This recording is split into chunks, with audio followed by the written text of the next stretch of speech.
নমস্কাৰ বন্ধুসকল, আপোনালোক সকলোকে স্বাগতম জনাইছোঁ মোৰ YouTube channel Assamese tech and ট্ৰেভেললৈ। তো বন্ধুসকল, আজি মই আপোনালোকক এনে কেইজনমান মানুহৰ বিষয়ে ক'বলৈ গৈ আছোঁ যিসকল মৃত্যুৰ মুখৰ দুৱাৰদলিৰ পৰা উভতি আহি আমাৰ লগত পুনৰ জীয়াই থাকিবলৈ সক্ষম হৈছে। তাৰ ভিতৰত প্ৰথমজন হৈছে জেছন ওগলি। তেওঁ কামৰ পৰা উভতি অহাৰ সময়ত কিছু লোকে এখন দোকান ডকাইত কৰি আছে। আনকি সেই সময়ত সেই ঠাইত পুলিচ আহি পোৱাত তেওঁলোকে বলবস্তিৰে পুলিচৰ ওপৰতো গুলীচালনা কৰিবলৈ আৰম্ভ কৰিছিল। পুলিচৰ ওপৰত গুলীচালনা কৰোঁতেই তাৰে এটা গুলী জেছন ওগলিৰ গাতো লাগি গৈছিল। গুলীটো লগাৰ পাছত তেওঁ সেই জেগাটোৰ কোনো বিষ অনুভৱ কৰা নাছিল, সেইবাবে তেওঁ হাতেৰে চুই চাইছিল আৰু পাছত তেওঁ দেখিছিল যে সেই গুলীটো মোবাইলটোত লাগি ধৰিছিল আৰু যাৰ বাবে তেওঁ প্ৰাণ ৰক্ষা পৰিছিল। আৰু দ্বিতীয়গৰাকী হ'ল নাতালিয়া পাষ্টাৰনেক। নাতালিয়া তেওঁৰ এগৰাকী বন্ধুৰ লগত অৰণ্যত ফুৰিবলৈ গৈছিল। তেওঁ অনুমানো কৰিব পৰা নাছিল যে তেওঁৰ লগত কি হ'বলৈ গৈ আছিল। এই ঘটনাটো আছিল 2015-ত। হঠাৎ এটা ভালুক আহি তেওঁলোকৰ সন্মুখত উপস্থিত হৈছিল আৰু লগে লগে ভালুকটোৱে নাতালিয়াক আক্ৰমণ কৰিছিল। ভালুকটোৱে ভাবিছিল যে নাতালিয়াৰ মৃত্যু হৈছে, সেয়ে তেওঁ পাতেৰে নাতালিয়াক ঢাকিবলৈ লাগিছিল। সেই সময়তে পুলিচ আহি সেই ঠাইত উপস্থিত হৈছিল আৰু তেওঁলোকে ভালুকটোক সম্পূৰ্ণৰূপে মাৰি পেলাইছিল। আৰু নাতালিয়াৰ উশাহ চলি থকা দেখি তেওঁক হস্পিটেললৈ নিয়া হৈছিল আৰু তাত তেওঁক চিকিৎসা কৰাৰ পাছত তেওঁক আগৰ দৰে সম্পূৰ্ণৰূপে সুস্থ হৈ পৰিছিল। তৃতীয়জন ব্যক্তি আছিল চুম্বোৰা। এই ব্যক্তিজনে 4 দিনলৈকে একো নোখোৱা নোবোৱাকৈ আছিল। 2018 চনৰ এদিন তেওঁ হাবিৰ মাজেৰে গৈ আছিল। এনেদৰে যাওঁতে হঠাতে তেওঁৰ হাতৰ পৰা তেওঁ টৰ্চটো সৰি পৰে আৰু টৰ্চটো আনিবলৈ গৈ তেওঁ শিলৰ মাজলৈ যাওঁতে তেওঁ নিজেও শিলৰ মাজত পৰি যায়।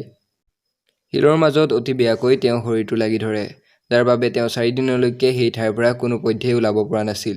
তেওঁ মাত্ৰ কেৱল তেওঁৰ শৰীৰটোক অকল লৰচৰাবহে পাৰিছিল।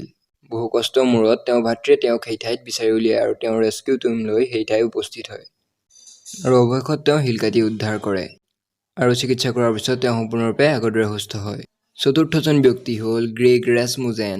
2003 চনত এই ব্যক্তিজন আফ্ৰিকাৰ জংঘলৰ মাজেৰে পাৰ হৈছিল আৰু এনেদৰে প্লেনেৰে পাৰ হওঁতেই তেওঁ প্লেনখনৰ কিবা বিজুতিৰ কাৰণে প্লেনখন হাবিৰ মাজত ক্ৰেছ হৈ পৰি গৈছিল। যেতিয়া তেওঁ গম পাইছিল যে তেওঁ 2টা ভৰি ভাগি পৰিছে আৰু তেওঁ যেনে তেনেহে নিজৰ শৰীৰটো লৰচৰাব পাৰিছিল, দুৰ্ভাগ্যবশতঃ তেনেতে এজাক হাতীৰ দল সেইফালে আহিছিল। ক্ষমতাৰে তেওঁ প্লেনখনক আঘাত কৰি সেই শব্দৰে হাতীৰ দলটোক ভয় খুৱাই তাৰ পৰা খেদি পঠিয়াইছিল। তাৰ ঠিক পাছতেই এটা বাঘ আহি সেই ঠাইত উপস্থিত হয় আৰু সেই বাঘটোকো তেওঁ একেটা পদ্ধতিৰে তাৰ পৰা খেদি পঠিয়াবলৈ সক্ষম হৈছিল আৰু সম্পূৰ্ণ ৰাতি জীৱ-জন্তুৰ লগত থকাৰ পাছত তেওঁক ৰাতিপুৱা ৰেস্কিউ টীমে উদ্ধাৰ কৰে। শেষৰজন ব্যক্তি হ'ল ট্ৰুমেন ডানকান। তেওঁ এটা ৰেল বিভাগত কাম কৰিছিল আৰু তেনেদৰে ৰেল বিভাগত কাম কৰোঁতেই এদিন ৰেলৰ পৰা তেওঁ ভৰি পিছলি পৰিছিল আৰু যাৰ ফলস্বৰূপে তেওঁ ৰেলৰ মাজত সোমাই পৰিছিল আৰু তেওঁৰ শৰীৰটো দুটুকুৰাত পৰিণত হৈছিল। কিন্তু তথাপিতো তেওঁ হাৰ মনা নাছিল। অৱশেষত তেওঁ ৭৪ ফিট তেওঁৰ শৰীৰটো চোঁচৰাই আনিবলৈ সক্ষম হৈছিল আৰু প্ৰায় ঠিক ৪৫ মিনিট পাছত মানুহ সেই ঠাইত উপস্থিত হৈছিল আৰু তেওঁক হস্পিটেললৈ নিয়া হৈছিল। হস্পিটেলত তেওঁ বচাৰ আশা প্ৰায় নাই বুলি কোৱা হৈছিল। 4 মাহ চাৰ্জাৰীৰ বাদত তেওঁ সম্পূৰ্ণৰূপে সুস্থ হৈ পৰিছিল আৰু একেটা ৰেল বিভাগতে চাকৰি কৰিবলৈ সক্ষম হৈছিল। আশা কৰোঁ বন্ধুসকল আপোনালোকে মোৰ এই ভিডিঅ'টো চাই ভাল পালে। যদি চাই ভাল পাইছে তেন্তে নিশ্চয় ভিডিঅ'টি লাইক কৰিব আৰু তলৰ কমেণ্ট বক্সত কমেণ্ট কৰিবলৈও নাপাহৰিব।